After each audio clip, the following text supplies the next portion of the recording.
Hello everyone, this is Kaifu here with game 1 in the series between Peter and me, aka Kaifu. On the left side, Peter is playing Dracula, a very overwhelming deck. Now Dracula is one of those sleeping decks that no one plays with at the moment. The reason why I'm saying no one plays at the moment because a lot of people are assuming that Dracula is not that good at the moment in the current format, but it's very devastating if you play correctly. What am I trying to say? Well, what I'm trying to say is that if you're able to punish your opponent for making a reckless mistake like misplays and so on by flipping Dracula over is very devastating because a lot of Dracula can play with one magic stone open and just swing for a large amount of damage. The reason is that because sure you don't have a lot of resource magic stone wise compared to your opponent, so you can't drop your chameleon and so on, but the fact is that you're able to do a large amount of chunk of damage. Unless your opponent has double thunder to get rid of the Dracula, there's no way he or she can actually handle Dracula early in the game. So back to the game itself. While me, aka Kaifu, on the right side is playing Black Abdul Control. Black Abdul Control is really different from Green Abdul Control, the standard Abdul decks. Why I'm not playing green is because I know that green is really good in the late game with cancelling, preventing your opponent from doing stuff, but what about the early game? From my point of view, early game is very important in the current format now because a lot of deck is very fast, very rush heavy and so on. So you really want to have that extra option early game because most control deck can't really do a lot of stuff in the early game. So all they do is just ramping for like using green wise. So for me, I'm using green as a support, not really focused on it, and using black as my support, using early game spells such as Spirited Spears, Bind of Gravity and so on, able to control my opponent's play. So let's get back to the game itself now.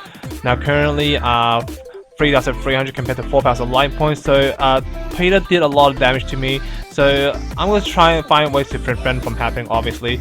So I played my Bind of Gravity onto his Laura. Now a lot of people are saying, why would you do that?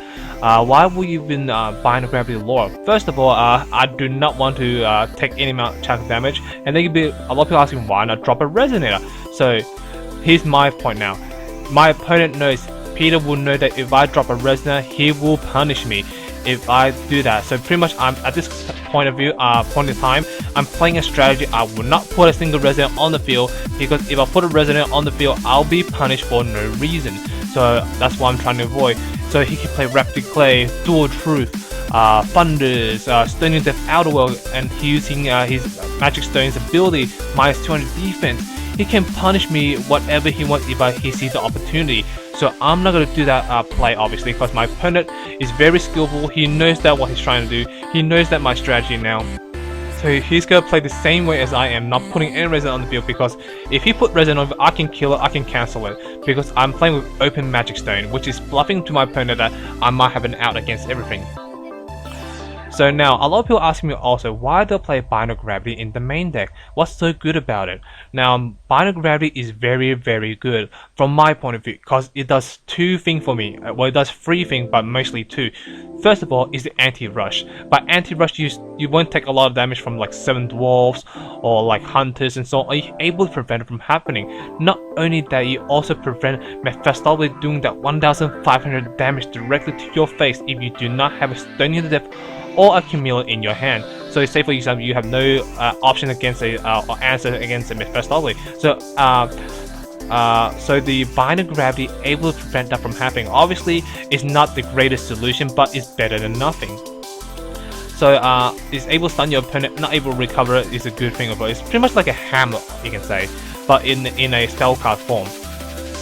Now back to my turn now. No, I didn't play anything on the field, but at this point I will put a chameleon on the field because I know that my opponent cannot kill it unless he drops a Stoning to Death or something on the field, but even if he does, I still have a counter spell in my hand.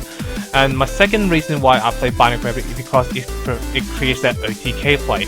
Now that OTK play is pretty much you do a damage with Mephistopheles and then recover it using Gravity Bind. Bind of Gravity. Bind of Gravity allows you to recover and hit for an option on the chunk damage. That's the second reason. The third reason is that it's not really a reason, but it's my excuse. My excuse is that Black doesn't have a good generic 1-drops for control deck. Like for example, if you haven't noticed, you have Vampire Servant, you have Juliet, you have Romeo. That's what I'm saying. You have Romeo, you have Club Soldiers, you have your Cthulhu, you have your Demon, but they're not really made for control. Because like, if they are made from control, then where's the control plays? Like, where's your opponent that you can't kill it or something like that online? It doesn't do much. What I'm trying to say. So that's the reason why that is my 1-drop play spell. So let's get back to the game itself before I rant on. My opponent at the moment is Dracula, able to kill my Camille, obviously, because he dropped the Cthulhu Resonator. That Cthulhu Resonator able to kill my Camille, obviously, because I do not have an addition on it. So, which is a good thing, but let's see what I can do in this situation now.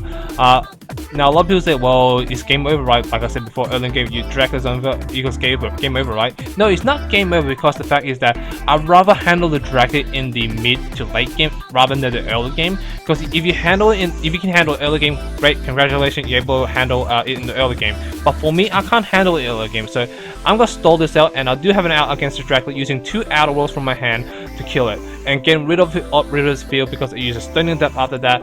And the following play, I used Abdul's ability to nick 300 defense onto Laura. So why did I do that? The reason why I did that is because that I don't want him to control a vampire. So even is rested, he still controls a vampire. So I'd rather get rid of the vampire now.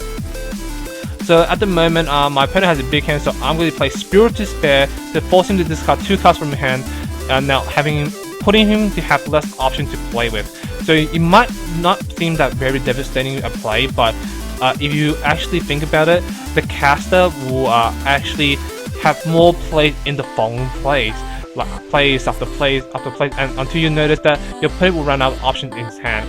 So next I put Abdul on the field to actually for the extra offense and defense, but obviously he actually outer worlds me and using the Sealing Stone to kill my Abdul.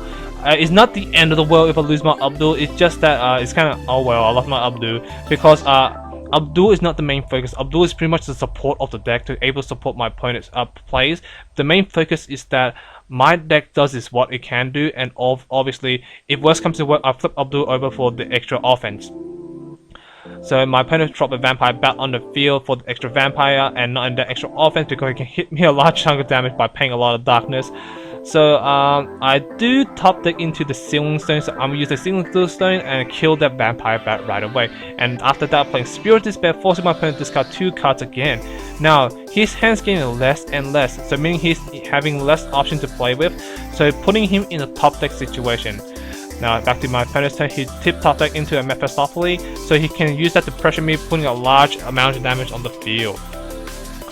Now he taps for another Magic Stone, and not much he can do at the moment. Maybe he can drop the Mephistopheles, but he does drop the Camilla to bait out something to kill it, or even bait out my Stunning Depth for Zig the Ancient Magic. At this point, I didn't know he has a Mephistopheles in his hand, so he's trying to bait it out. So at the moment, I say it was cool, I had nothing to kill it with.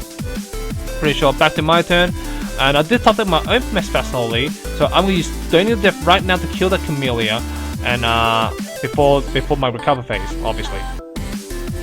Now back to my turn now. At this time, I don't want to drop my Mephistopheles on the field, because my Mephistopheles in my hand is the only Resonator I have to do a lot of magic damage. So I don't want to play on the field, because I don't want to risk losing it for no reason. So I have to see what my opponent does, and then I'll think about the options I can do with. Now at this point, both players will have 10 Magic Stones sooner or later, because at the moment Peter can't J FFE. I can't J, my J ruler died already, so pretty much it can't do anything. So at the moment we're just stalling for time to find an answer, but he does have a Laura, so which does give him the extra edge. He can drop another Laura, he's gonna search for another vampire if he wants to play on the field. Paying 2 to put Laura again to search again. So pretty much whatever Spirit Despair I did early in the game has no side effect now, because he is deck thinning, field searching, and allows him to get the extra resource he needs. Not in that 2 Lauras on the field for the extra offensive play and defensive play if he needs to. So at the moment, not a good situation for me, you can say. So he does have Chameleon hand, so even if I do drop the Mephistopheles, he can just kill Retaliate right away and flip over Dracula for game. Well, not for game, but do a lot of pressure, and then I have no answer against it.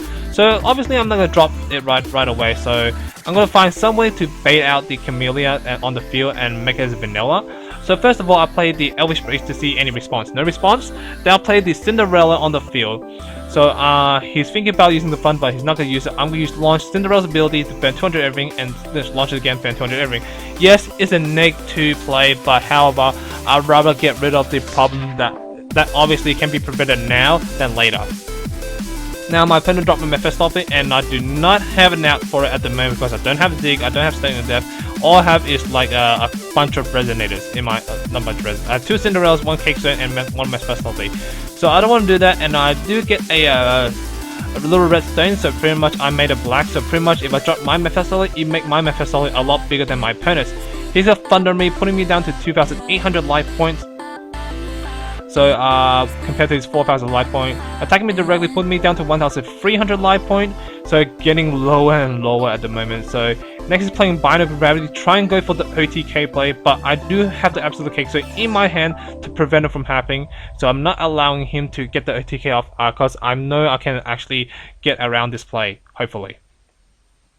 Let's see now, tap for another Magic Stone. Now all Magic Stones being revealed, so next I can play Spirited Spare, forcing my opponent to discard his last 2 cards. So his Camellia is gone, so meaning I can drop my Mephisto safely on the field without worrying about the fact that he can actually kill my Mephistopheles and so on. Now my Mephistopheles can be a lot bigger than my opponent's Mephistopheles because I do have the little red stone to buff it up by 200 attack, 200 defense. So it will survive and kill his Mephistopheles. He attacks and I'm blocked. And now buffed by 200. Now he's thinking about his play. He debuffed my debuffed my Mephistopheles with his Dracula's ability. Now for some odd reason, I made a huge misplay here. The misplay was that for some reason, I think the Sealing Stone, the Black True Stone, had the ability to debuff attack as well. So I debuffed at least 500 point life point for no reason. And my opponent does the same thing, debuff my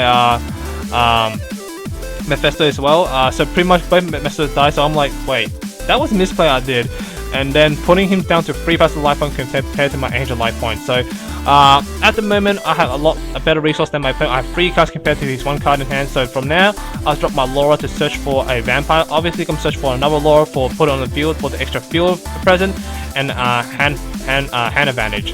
So drop another Laura to search for another Laura. Field presence coming to play now, and then I'll search for Camellia for the following play if my opponent is to drop something on the field. Now, I'm in a strong position because the fact that he's top decking at the moment, he has no vampire on the field, so even he does top deck a Camellia, my Laura's are vampire, so he can't kill him, he can't get the free J activate, so what he needs is 2 cards, 1 vampire, 1 kill spell, to get rid of my field and try to get rid of my plays. And now I'm going to offensive play, and I tried to now I'm trying to kill. I didn't see that my opponent actually debuffed my one of my Lauras when I buffed it, so he killed my Laura from there. So I lost 1 Laura. So now I'm gonna attack for 300 directly, put him down to 2,700. Attack 300 directly, put him down to 2,400. I'm not gonna go for the aggressive play using the Little Red Stone because that Little Red Stone can actually help me later on the game. So I'm gonna pay 4 and drop Camellia on the field for the extra offense and defense play later on if I need to. So let's see now. My opponent top deck into I think it was a vampire. So at the moment he's trying to kill my board present if possible. So let's see what he does. My opponent debuffs my Laura by 200 attack, 200 defense, should I say, 200 defense, and debuff once more. And I'm thinking I should buff it. Yes, I do buff it by 200 attack and 200 defense, so making it survive on 100 life point. Well, not 100 defense left. So pretty much, even he does drop a vampire, he has to kill it again with an ability or a spell to actually Jade Judgment. So let's see now. Currently 2,400 compared to 800 life points. So life point wise going to his favor, but at the moment field presence hand advantage is going to my way because his Dracula has been sitting there for a while. He couldn't J activate, so pretty much the strategy is that don't put anything on the field as an advice from a player that play against Dracula quite often. Don't put anything on the field unless you have an answer for it. So next he used Dracula's ability to kill my Laura, getting less field present. Not only that, take less damage overall. Next he dropped his vampire servants on the field for the extra defense. So I guess that's what he gonna do, and I'm not gonna use my Zig the Ancient Magic because I can kill it instantly with my Sealing Stone, which you guys saw early in the game. So let's see what can my opponent do now. My opponent has 2 spells in his hand, but he can't really do much with his 2 spells, so I'm assuming he's gonna pass turn. He does pass turn, and I'm gonna use my Sealing Stone, killing his killing his Vampire Servant. So yeah. So now I'm gonna go for the aggressive play, get attack for 800 point damage, and in comes the Outerwell, killing my Camilla, not taking 800 point damage, so he'll take 300 instead, putting him down to 2,100 life points compared to my 800 life point. So now I'm thinking plays now. What can I do? He only has one card in hand. So yeah, I'm gonna place Flora on the field, and I'm gonna do some play at least. I'm gonna look at my graveyard, see what I can do, because see how many resources I have left. I'm gonna play 2 more to put a Laura on the field again, and pay 3, I believe, and put Necronomicon on the field, because Necronomicon says that I do not have a graveyard anymore, so even my opponent top decks in the Camellia and kills my Cinderellas, it doesn't matter to me, because the fact is that I have no graveyard, meaning that my opponent cannot judge me. So that's the key thing, because Necronomicon removes my graveyard right away. Now because my graveyard is so thick at the moment, I can use all the cards I need. I'm gonna buff my Cinderella by 200 attack, 200 defense. He can kill my Laura if he wants to. I don't need my Laura. My Laura did his job already, so all that matters now, my Cinderella gets for the extra offense, attacking direct for 600, attacking him for 400, put him down to 1,100, and then I fund him directly for 500 point, then put him down to 600 life point. Next I play Spirit to Despair to discard his last 2 cards just in case he has some kind of play. Let's see now. He does have cards, no cards in hand. I have 2 cards on the field, and my graveyard is loaded. Next, I pay 1 to put Bind of Gravity onto my Cinderella that has a 600 point boost, and recover and attack for 600, and that's game. So thank you for watching, thank you for listening, guys. Hope you guys enjoyed it. Please stay tuned for game 2.